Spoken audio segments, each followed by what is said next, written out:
Tepuk tangan untuk Pak Gareng Semarang. Pancen ya asline wayang wong kok.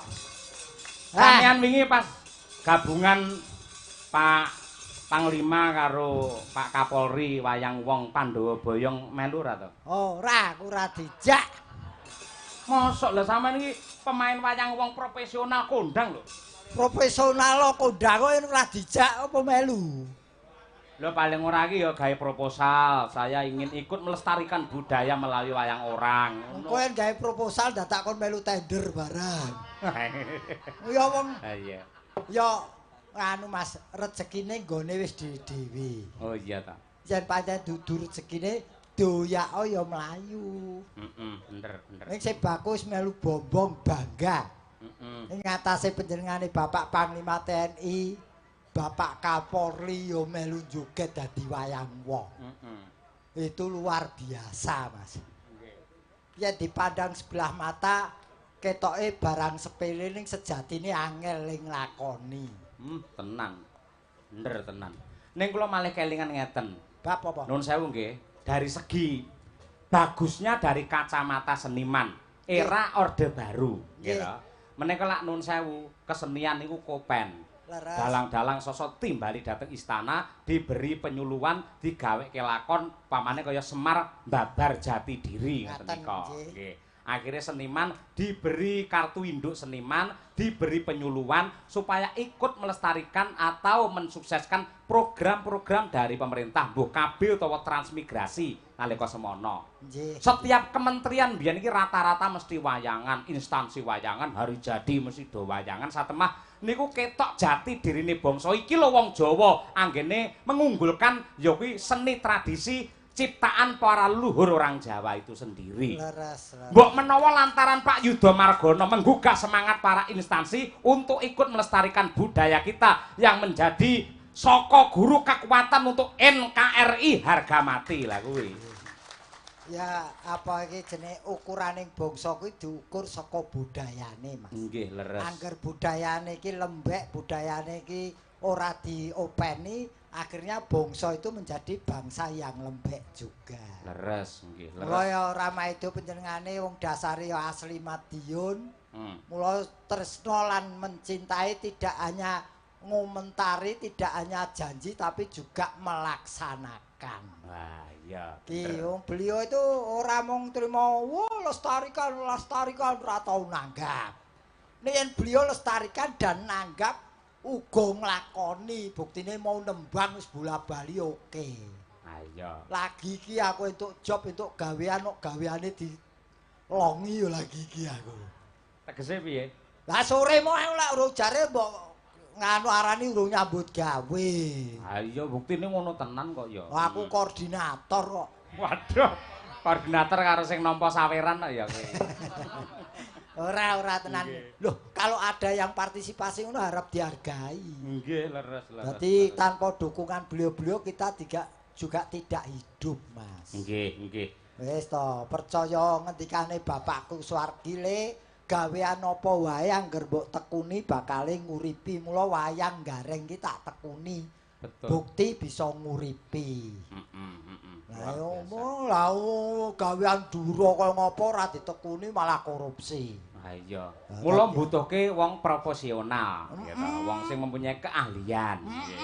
Nadyan mung gareng yen pancen profesional, nyatane ya iso kondang laris kaya sampean. Amin. Dalang yen profesional, nyatane ya iso payu ditresnani karo wong akeh. Ambak tukang tambal ban yen profesional iki mengko ya rejekine iso barokah. Amin. Korupsi yen profesional ya ora kecekel KPK, padha ngono kuwi. Ngono. Oh ya. Ngono kuwi. Nggih. Niki ya iki ya niki wis monggo lah Mas. Semuanya tuh pasti ada resikonya. Betul. Ora resiko di dunia mungkin di akhirat beresiko. Leres nggih. Mila nun sewu kados Bapak Panglima kalian Bu Vero saya melih wonten ing Medion.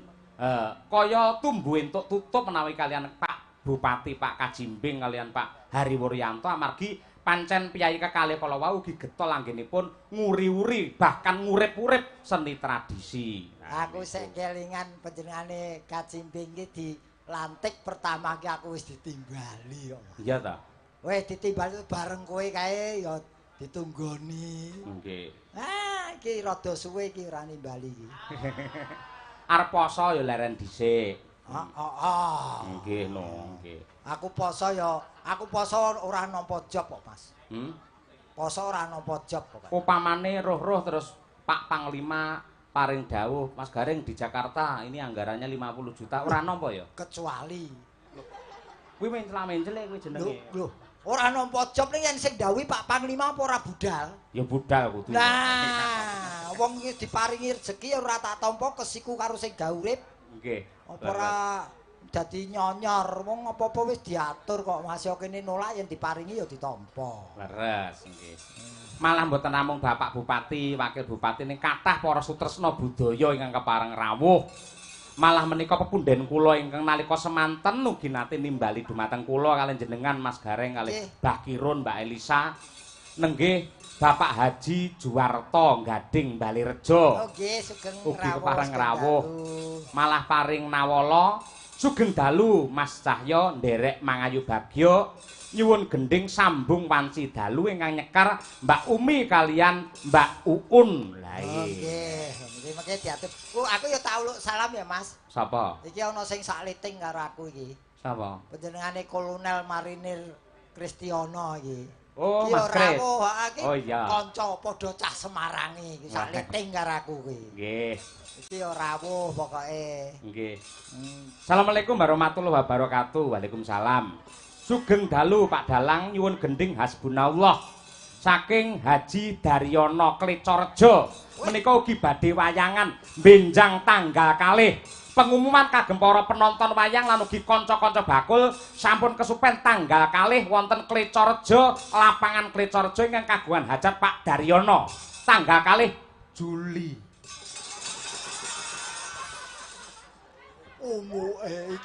Iki Maret kowe lagi sak langkah kok umuk Juli. Iki kira-kira nganggo aku ora? Hah? Kuwi wayangan Juli tanggal 2 ki nganggo aku apa ora? Kuwi engko nuwun sewu kersane Pak Dar kuwi ngagem Mas Klitik karo Kluthuk ya gentenan to Mas Gareng kok sampeyan terus. Wingi bare entuk uang kaget ning Rio sik kurang ae ora. Muga-muga batal. Dongamu tek elek. Lah aku ora mbok jak. Lho sing jenenge dalang mau manut karo aku sing nangga. Aku kurang apa pengorban aku karo kowe iki? Apa? Tarewangi ning Rio nganti koperku rusak barang iki. Sing kebangetan iki kowe. Kok kebangetan? Ngatasi dagelan laris kondang koper era 80-an. Lah saiki napa niku rodane kudune lak papat. Ngene gareng mung 3. Baru tekan Bandara Yogya ki kari 2. Lah ora rusak piye wong koper diuncal-uncalke kok. Wah, jane isine mustaka barang lho. Ira-iran ya. Ira-iran barang lho ya wis wong ora ngerti ya wis wajib maklum wis. Sik iki Genduk Umi karo Mbak Uun dikersake lho. Ayo. Sindan sakmene ket sore nganggur ketekur. Wis tak dandani ayu-ayu. Nggih. Tak tukoke seragam barang. Sing nukokne kowe apa? Loh, sapa ning nukoke? Aku kok. Loh, wis ngerti kok takon. Iya ya. Ya muduna kaloro. Iki sapa sing jenenge Uun karo aku wah. Iki domestik Mbak Uun iki saka Bonsari. Madiun. Nah. Ya sosok ya saka Bonsari, sosok Bon Warung. Iya. Gumantung butuh apa ora kok. Iya sok poso kuwi. Aduh. Sinden kok cilik-cilik ini rasaku. Wah. Iki yen cara laute no tumpahan skoci. Cilik ya? Cilik-cilik. Heeh. Untuk penyelamatan. Yen iki yen iki veteran iki. Kok veteran? Digodhog rampuk. Iki urung ana gamelan ki wis nyindeng. Ya, ya. Mbuh. Oh, rada petuk budaya. Wilujeng dalu, Pak Po. Wilujeng dalu, Pak Po. Ya pake ngono wae kok Pak Po. Lampun sepuh lho, Pak. Ya nane ora sik ben dikenal karo panjenenganipun Bapak Panglima. Jenengmu sapa? Dipun tepangaken. Nami kula Un Suprapto. Prapto ning ndi? Kirangan. Kula Uun, Febri, Andari. lahirmu dina Februari ya? Maret. Lu nganggo Febri iki? Febri iki biasane lahirnya Februari. Lahirmu dina Maret. Oh berarti mbokmu ngedene Februari, lahirnya Maret. Februari omahmu ngendi, Nduk, sayang? Mboten kula beto. Ngomongane atos sudah iki. Maksudnya alamate. Alamat. Heeh. Kebon Sari, Madiun. Kebon Sari Madiun cedak ya, ditarik garis lurus tekan Bon Sari ya, Nduk. Nggih mboten menggok barang kok niku kok. Mboten lurus. Karepmu. Lah kok lurus lha wong menggok. Ngomong karo kowe sok tensine munggah. Ora ngurusi sing tuwa, sing bocah iki lho, cah lugu. Jenengmu sapa? Kula Umi, Kong. Kok kono ki poh iki kowe Kong. Oh, sapa? Umi. Umi sapa? Umi Hafifah. Saka ndi? Saking Pulung Ponorogo. Ya wis, ngono. Aku tuwa, Mas. Agar kumpul karo cacah kene iki dadi tuwa ya. Mbok ngundang om ngono piye to? Ning saka Pulung Ponorogo. Nggih. Saiki domisili ana ngendi, Sayang? Wonten Kentingan. Kentingan iki ngendi? Surakarta. Dalam rangka apa? Dalam rangka Memperingati Hari Sumpah Pemuda. Kuliah ana ngendi? wonten isi. Isi bagian apa, fakultasnya apa? Fakultas Seni Pertunjukan. Muridnya sapa? Kula muridipun nggih Bapak Ibu dosen. Ya pinter. Lagi iki lho, mahasiswa ora apal karo jenenge dosene ya iki. Ya wis dipinterke ya, Nduk. Nggih. Urung di bojo ta? Dereng. Pacar? Dereng. Bagus. Hati-hati akeh codot-codot ning ngene iki. klebu ning sandingmu ku ya codot sing ati-ati. Wis ngawur lawa. Saiki nembang matur karo Mas Kangkok, kon nembang apa? Mas Kang, Mas Yoyo. Mas Yoyo. Golek cara mono ning Rio ora tak jak lho. Kok sik to? Iki jenenge sapa? Mas Yoyo. Mas Yoyo ki sedulure Kangkok apa ora? Nggih sedulure Mas Kangkong, nggih sedulure Mas Kalinggo kathah kok. Lah iya wis Kok bener to. jenengan nyeluke Mas Kangkong? Loh, lah iki Padine salah to. Kangkok bengi iki ning ndi? Ten Madiun. Lah kala padha-padha ning Medion to? Boten lan jenengan derek sinten iki? Derek Pak Yudo. Ora, iki lho kok aku sekno langsung Pak Dalange Yudo. sinten yo? Sing bayar Pak Yudo, maklare iki. Lambemu tak kebrok digolek-golekne sandang pangan malah Iya. Oh, tak rewangi koperku tugel. Iya Pak Kangkong. Malah kleru. Malah Iki durare. nembang apa? Nembang apa? Sambung wanci dalu ngono. Oh iya. Ya, melok karya Ki Haji Sukron Suwondo. Bapake dhewe iki. Nggih. Nano. Yo. Ayo Un, sing sepuh sik Un. Ayo. Anu umure sing luwih akeh maksudnya. Ayo Bupo. Aduh. Senadyan to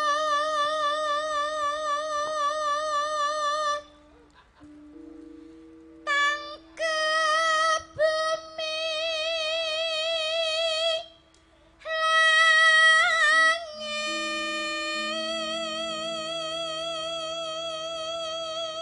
Dayane kerupuk sangan ngene. Apa kuwi?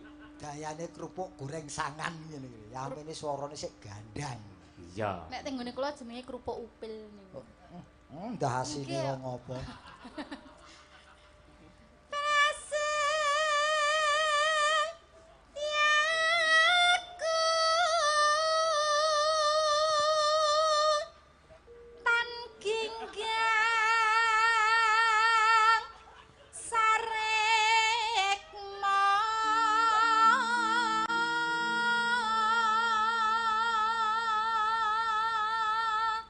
Sak garis engkas Mbak Un. Lani Mas Kang gemas hake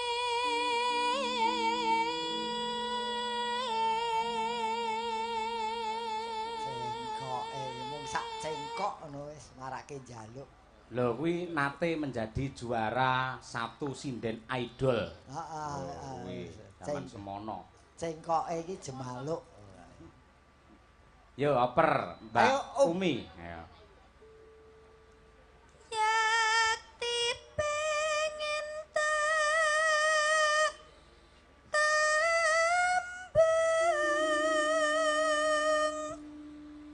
ning kakungmu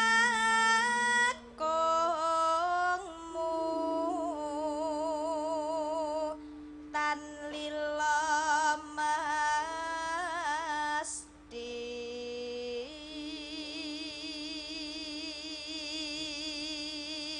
No no no. Kandeking panggraita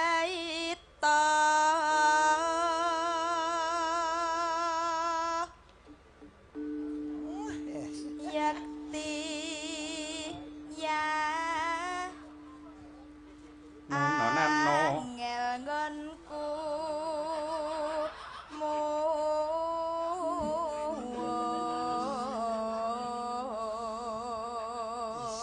Nom ayu kuliah lalen. Ngono rekake syutingan ning TVRI Jawa Timur. Saksikan saya ya, guys. Nek ten TVRI kan mboten damel bawa, Pak. Bawa ya. Mboten. Lah ngangge apa? Nganggo sugeng, bawa ora mlebu kok. Sing mlebu sugeng kok. Iya. Menika dikulaturaken dumateng Bapak-bapak kepala desa dipun pandegani kalian Pak Lurah Kebon Agung Mejayan. Menika sami pinarak wonten ing wingking kelir matur nuwun. Nggih, Pak Lurah turi-turi putih. Nggih. Bon Agung. Ditandur ning Kebon Agung. Oh iya, Turi. Ayo. Yo, Om. Yen rina banget nglengkara Ngono. genti Aja kok kesruh to, Reng. Aku agar ana wong lalen malah tak ruwetisan kok. genti yayi sambunga ing wanciratri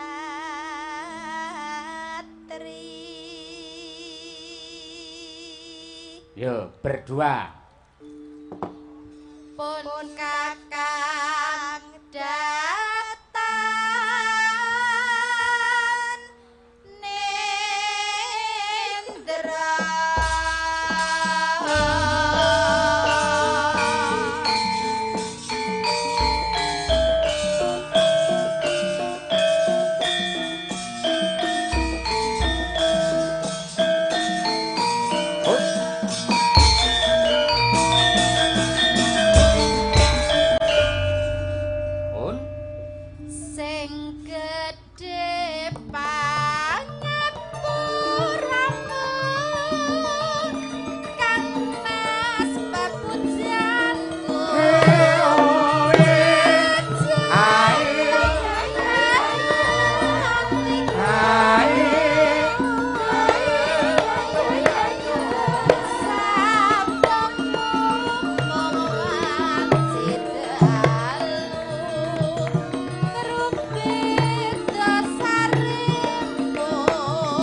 bubarke rek. Oh.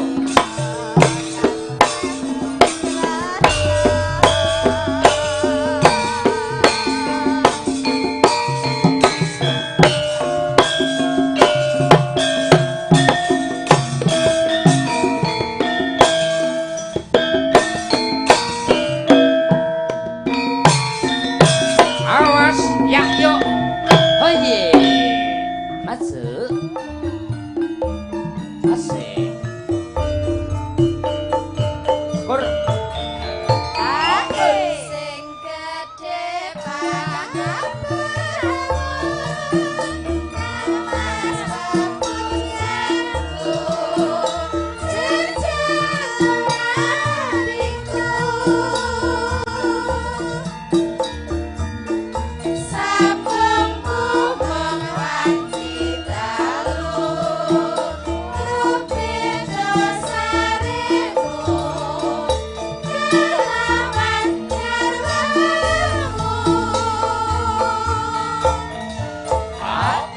Kang Mas Kang Raine saking ure lestarine ati rawine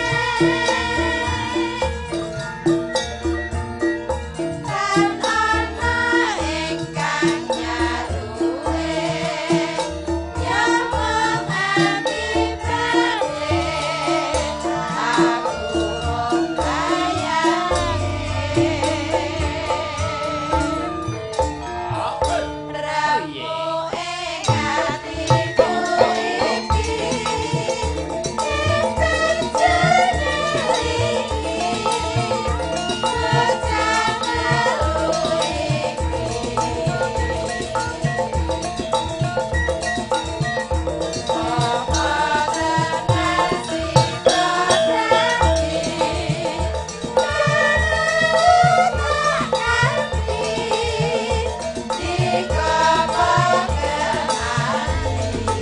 Oi. Menda baya ure atiku mesti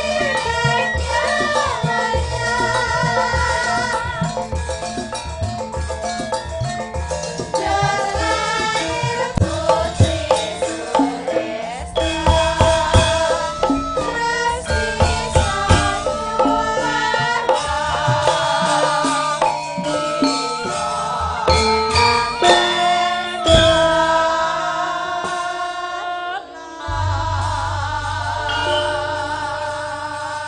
Hasbuna Allah wa ni'mal wakil.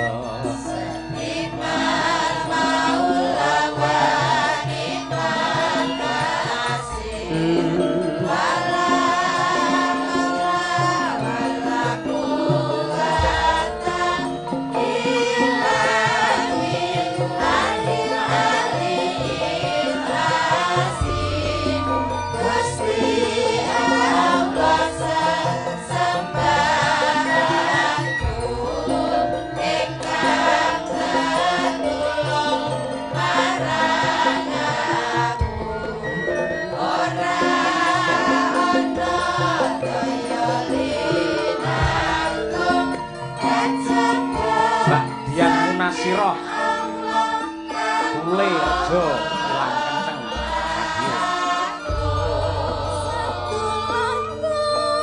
Kenceng Radio.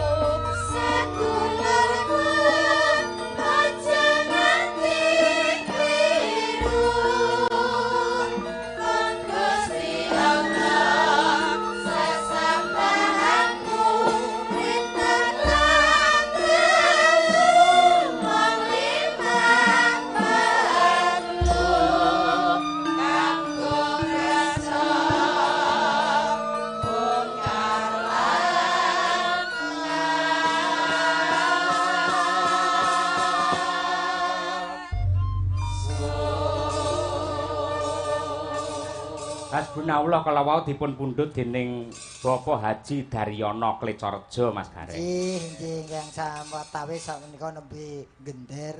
Sing njaluk lak Kuwi Daryanto. Oh, sing njaluk sapa? Pak Daryono. Dudu kowe lho. Sing kleru kowe kuwi malah.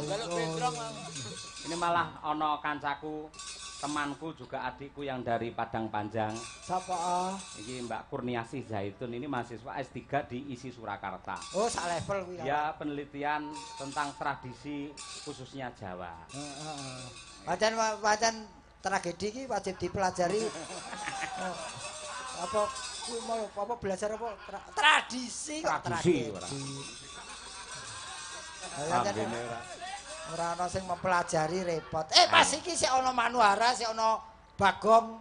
Oh, iya. Iki Bagong upgrade iki. Nggih. Lah mbok menawa Bapak anu, Bapak Panglima kersa Pak Panglima sik nganu rembukan isik bernostalgia di dalam sekolahan sama teman-teman lama. Oh, oke. Monggo. Niliki Manuhara iki dimanfaatke mumpung ketemu. Sik neliti kok kamar mandine kadoan nggone pucuk. Ah iya. Ki Mbak Manu. Ki sik ana Bagong barang ning kene. Wah. Mriki lho Mas Bagong ngancani Mas Gareng niku. Iki lho, wis iki lho. Entek-rantek panganan iki. Kok ya ngapunten mau dereng salaman kalih Iya. Pak Dalang lho. Iki selerane kaya kowe bener. Pak, ya Allah. Kula didemek ngaten mawon pun meteng lho. Lha iki wedhus apa piye didemek meteng iki? Lah kula reden kok. Oh, reden to. Ngaturaken wilujeng napa niki? Enjang. nggih. Enjing. Wilujeng enjing Bapak Wabub. Pak Nggih, matur Wabu. sembah nuwun tasih Oh, kersa Pak. nggani nggih. Pak Hariwur. Pak Hariwur. Nggih, Pak Hariwur mboten nyekar malih to, Pak.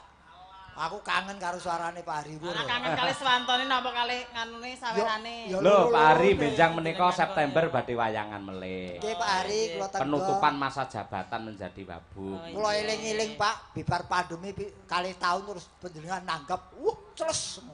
September nggih, sepuntene mboten saged, Bapak. Lho ngopo? Nah, September ana acara apa kok kowe ra iso? lah ra dijak. Oh. Wayangan kae. Nekat. Ya malu to kok. Heeh. Ayo. Iki Dang sing nyanyi sing Nggih. ngene lho. Iki masukan kanggo kowe. Piye? Sok meneh dadi seniman sing total. Piye? Dadi pupuran yo tekan kene ora terus kene kok kaya ana ventilasine ning kene iki. Niku mau nggih salat tok. Nggih salat. Gosok-gosok ke sajadah kok piye. Wah. Ora apa-apa ning lak rodo kopere papat. Kene Mas. Wong kula ndek jenengan. Oh, iki senengane sing suwek-suwek niki lho. Ngeten lho. Tuwek kok suwek. Anu ya, Nggih, Mano. dalem. Gawe senenge wong akeh iki gedhe pahalane. Nggih. Bengi iki kowe ning kene sempatno dan berbuatlah untuk menyenangkan orang yang mirsani. Injih kula nggih ngaturaken matur sembah nuwun kagem Pak Joremi nggih. Oh, Nggih, sapa? Pak Remi. Yamene Remi sapa? Nganu WO Mas. Asmane Oh, Pak Nggih, Pak Juremi. Juremi. Tak kira mbok larang Remi, Joremi. Matur sembah nuwun injih. Nggih, Pak Lagune mbok pilih Joremi. wonten pamundutan. Nggih, menika wonten caping gunung. Oh, Nggih, nggih. monggo menika saged utawi Nggih, sing monggo. tren-tren sakniki kula nggih nderek. Ah, Monggo Mbak iya. Mano. Kowe tadah kowe. Remananipun Pak Wabub menika Apa, Dok? samping gunung. Oh iya. Nggih. Ngerti seratenane Pak Wabu. Nggih. Nggih. Iki jenglengno kono ben rada sing suwek iki. Hah? Langsung napa? Oh, langsung. Ora nggo bawa. Darmuji. Nggih, pun nganu Darmuji. pun injing lho, selak subuh. Nggih. Mas, sing semangat nggih. Langsung mergo bar iki selak tetek. Ah, iya. Tetek dateng pundi? Kula pun mboten ngoten niku lho. Oh, alhamdulillah pun tobat syukur. Mbok karo sing gedar ket mau ira-iri njaluk nomor telepon barang. Janur ajur kula kali niki riyen sepeda motoran. Oh gitu. Nggih, tanggapan dateng Trenggalek kula nggih kalih masin niki. Kula tasih prawanan kula riyen nika. Wis sing anu iki. Lha kok sing anu napa? Lho sing gonceng ki ya iki. Nggih, jaman semono. Kowe karo kowe iki. Ora. Ngakono ora. Lho, ngakoni aku yo gelem. Jenengan ki aja ngono lho, Mas. Mbok saiki awakku wis mbledah kaya ngene ora gelem jenengan. Sirin sempat duwe sita karo ki. Duwe anak siji renek dase kok.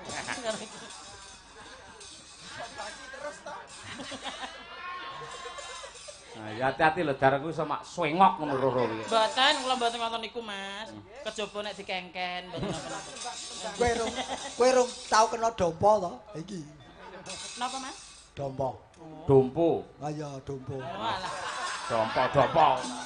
Nah, jek mau kok jenengan ki nek nganu kok iso klerwe ketoke kok kesel ngoten lho, ketanggapan. Arep nek aku lara. Mboten kaya. Saiki bobo ora to langsung to. Nggih langsungan mawon. Oke. Waktune niku pun mepet. Waduh. Sing gendang langsung ketok pipo. Arep buka telo apa kok kendang? Monggo. Oh iya. Aja ngingeti aku to, Mas, isin aku. Kemenyek. Sing biyen ya biyen rasa diungkit-ungkit to. Tak goleke sing kendaraane akeh. Nggih. Sing nyaron lho. Kendaraane akeh. Moh kaya ora tau wadus. Kok bener. Iki waskita tenan iki Manwara waskita. Ning pedahe pirang-pirang juajer didusi kabeh. Wah, akeh Wonge sepedane malah kempli. tirakat. Alhamdulillah. Mergo banyune entek nggo ngedusi kendaraan dhewe. Dadi kados. Ah iya. Nggih. Monggo. Monggo Mas Noval langsung man Mas Noval. Ya. Nggih. Monggo. Caping gunung katur Pak Hari Wuryanto, nggih Pak. Ada. Ayo.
Digawe jaranan ya, Mas. Mengke sampean dadi ya, Mas. Tumpakno Mbak Manwara. Lho dalem? Tumpakno. Nggih kuwalik to kok ya. Iki kuwalik to. Kuwalik piye to? Ingsun ingkang niti. Apa ya Doyan kowe? iso? Doyan kowe. Mendem sih. Wah. Mengko jenengan ndak ketek mangan klentheng. Ngapa? Wis tuwek ra iso ngalor. Wong tuwek pikirane peteng. Nah, Lah ora dilurusne yo. Jodoh. Aku bengi iki ternoda. lah ternoda napa? Aku mbok nek kethek mau. Mboten kethek. Trah munyuk. Ya Rok, ana Rok. Bro. Yo. Sakare bisa.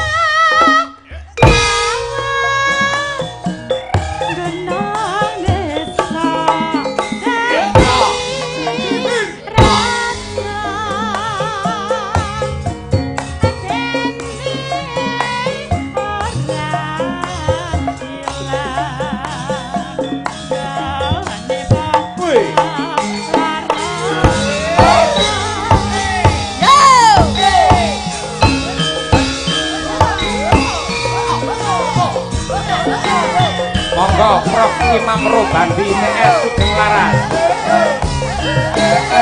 Bapak Samudra Batam, monggo.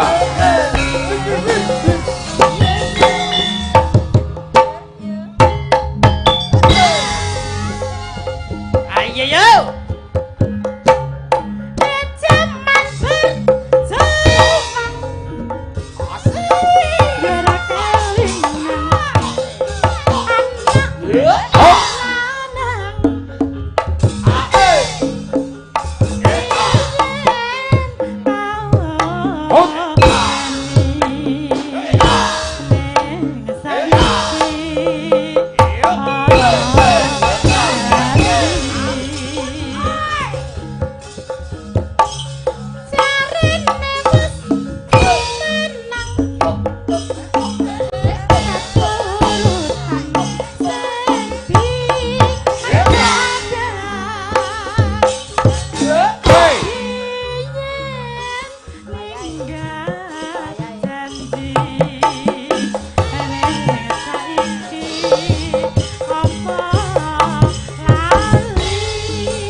Mangke matur iki di nganu nggih, direyokne nggih. Apa? Mangke di ponorogen iki. Oh, wi. Manut wis. Jenengan ki aku dangu mboten reyok kali jenengan lho. Ayo petuk pisan nyeksa wong tuwa. Mboten nyeksa, jenengan diseksa nggih biasa. Kaya lho ya aja biasa to. Reng. Nun. Tintum loro. Hah? Iki potong milih ndi? Dhuwur bang isor. Aku alung dhuwur ngisor kotekan no. Lah kok kotekan piye to? Lagi ngene wis suarane tek-tok. Ayo malah kaya lato-lato ya, Rek. Iya. Saya wis tahu saiki. Ngerti kaya lato-lato. Sudah pernah merasakan lu? Ora ngawur, mung biyen meh-meh anu. Meh napa mpun? Mrung. Lah iki kaya ngene kok lu berarti seliramu padha karo bapakmu. Kok iso? Bapakmu ora ngene. Putluk. Ben bengi iki nonton Pak Sukrono. Bingung Pak Sukron, kangko apa yoyok. Bapaknya kaya jagat di dalan apa isine telu tok to. Ayo. Delok YouTube anake sing sing teton bingung akhirnya delok Mbah Narto. Mbah Narto gemblung. Sing anu kuwi sampak ora jelas kuwi. Oh, bluro. Yuk.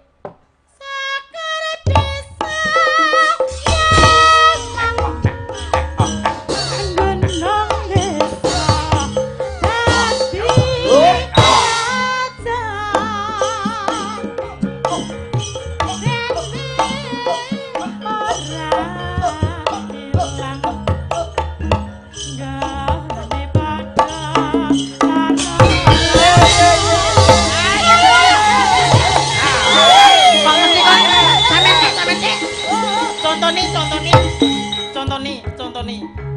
Kok mesti kon ngreyok. Contoni. Yo, hey, yo, hey, yo, hey, yo, hey, yo, hey, yo, hey, yo. Pikir paling endi?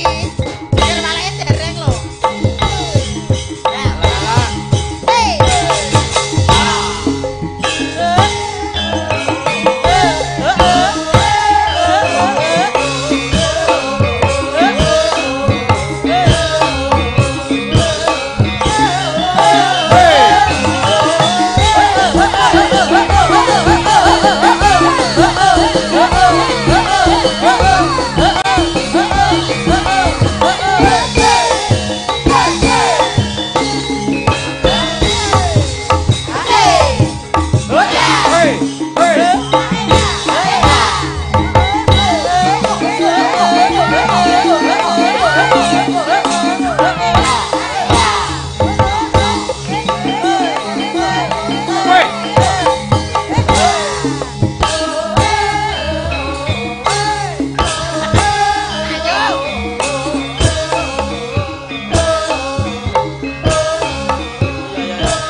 ora gelem joget tak undake Satpol PP lho akeh lho.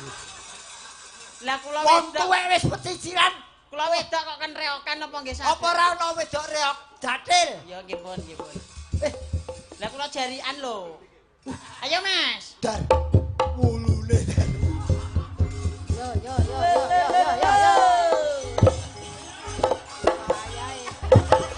Cara ngereok apa bal-balan to, Dar?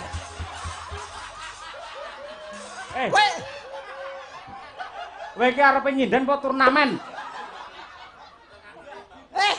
Lah terane Iso wedok. nyinden kok kathoke Adidas. Lah terane wedok tapi kan lho, kerangkepan sing penting lan. Timbangane ketinggal lato-latonipun lak rangkepan. Piye kuwi reng? Lagi iki enek sinden iso kathokan cekak lho. Sing penting kan aku lak biru. Mas. Oh. Karo bojoku mulus kuwi. Lah kula wedok kok kon reok. Loh, lah kae jadil kae cah wedok apa lanang? Wedok. Lah kowe mosok ora iso kalah karo kae. Ya wis ayo Jare kadung cah Medion. kadung rangkepan kok ki menggone Mas ki lho. Oh iya dah. Katomu Jar. Wah, katomu digo Manohara pas ukurane padha. Kowe karo Manohara wis kene iku. Anu, ra ijol-ijolan iki mau. Oh, jol-jolan. Ayo Mas. Kadung kathokan kok. Oh, iki Tampilkan nganggo kathok. Cristiano Ronaldo. Oh, apik. Iya.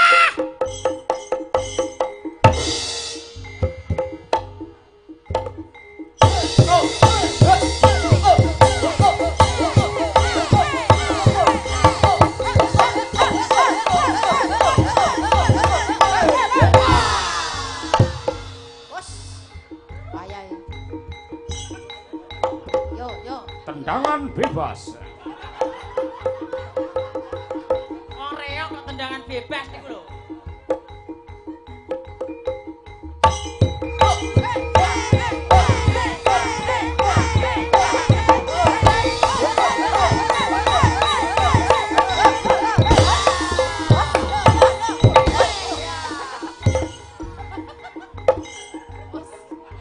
Sing diserang kecamatan itu. Kecamatan Desa Gude. Kula trimane nyunggi merake kecil, kowe dadi merake Mas. Yo. Oh, dadak merak ayo.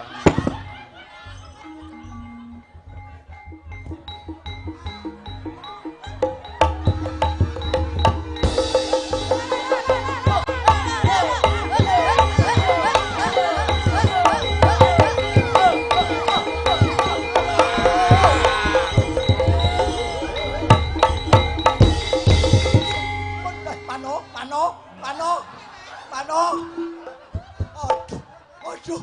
Iki ketara iki. Kose. Ngapa? Mules. Mules napa? Ketatap sirahmu. Nganu nuwun sewu Pak. Nuwun sewu Pak. Kamu itu melanggar etika di dalam wayang, Mbak. Lah napa Pak? Mula mergo sampean mergo nyale aturan tak kartu merah kowe. Ya. Alhamdulillah ya Allah. Mun sah repot-repot. Keluar. Alhamdulillah. Keluarkan iki lho maksudnya, keluarno iki. Oh. Nyenengane ya. Niki ngapunten. Walaupun Mas. Oh, alah mboten penak ngeten niki kula. Aku sing cider. No. Aku sing cider kok ora entuk. Apa? Dedek terluka. Men mbok remo mbok ben. Saya terluka sing pundi? Dedek. Dedek. Lah Dedek wis ora iso bangun kok. Lah mau dedek bobok mbok entrok-entrok. Lah pancen terluka ya sudah digeraji pisan ngono. Ya coy. Mbakku ya gur iki tok. Makasih. Masih ada Ini. satu, Mbak. Monggo. Mau digarap karo kanca-kanca men ketara yen aku iki dalang nom. Monggo. Runtah. Ayo, kaya nggen TikTok-e Mbak Dinda pemain volley itu. Wah. Manohara iki prabine permata tok lecet kabeh skilku. Sapa mau sing kejatah mau? Sing ayo sapa sing merasa nyanyi latihan muntah? ayo, beri. Ayo muntah. Runtah. Ayo runtah. Sapa ayo. Kene. Ayo, Nduk. Pokoke agarku sing nyanyi apik tak pek bojo. Ayo. Iki lho prawanane kaya aku wajahe ya, Mas. Sapa? Iki lho. Nah, ngene. Iya. Heeh. Ah, Bisa ya. lagune ngene-ngene iki kan iso kaya Anggit Laras Prabowo. Apa meneh? Ayo. Kowe Mas aku gawe grup kok sak cekele ngono. Yo, diaturake yo. Iki bakal disuwanke mergo dipundhut tanggal 18 sok runtah iki. Ayo. Lagu bakal kowe disuwanke sing kuwasa lho. Ayo. Lambene ora. Loh, sing kuwasa wilayah. Oh iya, sing duwe Sing nanggap wilayah. to. Kono kepenake. Nggih. Yo, diaturake. Runtah oke oleh Madangkara Group dados.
Cakra Budaya. Iki grupe anyar meneh. Ini adalah support yang digunakan TikTok yaitu main volley Mbak Adinda Indah. Sing nyanyi ayu-ayu iringane campur sari tanpa job. Oh iso. Sepi ra entuk tanggapan kok. Wah, jan kok sindianmu ki sing nom-nom ayu-ayu ya. Nggih. Aku biyen kok kesusu lahir ngono. Sing tengah kene kowe nak jogete. Sing di Aku ning gurine Manuara. Heeh. Semak kok. Lho larung dipasang kok kuwi kok. Biasane munine mak tek. Lato-lato iki. Pak Panglima lak lenggah. Tasih Mbok menawi mboten saya, mbok menawi kepareng nyekar. Yo Mas Gareng. Mosok aku, Mas. Lah sampean sing madhep rono kok yo. Nggih, mboten ngirangi nganu, Pak. Kamardikan Bapak menawi badhe nyekar mumpung yoga tasih gesang sedaya. Oh, sampun anu. Sampun, Bapak. Nggih. Oh, nggih. Nggih. Ning nganu ki tenan jane iki lak ning Medion. Kudune sing di omah ki ora kitang siji nembang. Sapa? Lho, Bapak Kajimbing apa wakile Pak Har? Oh, ampun. Aku yang enggak setuju. Lho kok iso? Panjenengane sudah capek, sudah saya, apalagi ini sudah dini hari. Ning pamundhute Pak Kajimbing dipinangkani. Apa? Garuda Pancasila. Oh. Walaupun kita beraneka ragam budaya, beraneka golongan, suku bangsa, namun kita kembali ke Garuda Pancasila. Sing nyanyi Garuda Pancasila sapa, Dik? Ini adik-adik PR ini. Oh iya. Adik-adik sinden maksudnya. Maaf sinden. Metu dhewe. Maksud PR-ane Bu Kesi ngono lho. Dipelihara di. Ora iso. Ora. Lambimu karo atimu ora padha. Ayo Nduk, ngadeg. Yo berdiri. Kene. Mergo iki lagu perjuangan. Kula nyuwun dumateng mal sedaya para penonton ing tasik lenggah nggih. Monggo menika adalah lagu ciri khas orang Indonesia. Garuda Pancasila. Moga. Oh, merdeka. Monggo Garuda Pancasila untuk Bapak Bupati dan masyarakat Kabupaten Madiun.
Merdeka! Merdeka!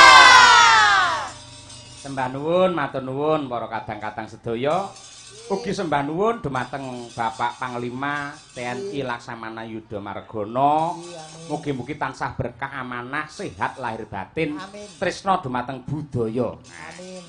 Mapane ana sekolahan SMA Negeri 1 Mejayan Mas Gareng. Sekolah yang hebat tidak hanya menerima siswa yang berpotensi untuk mengangkat sekolahnya menjadi berprestasi. Betul. Namun sekolah yang hebat adalah mau menerima calon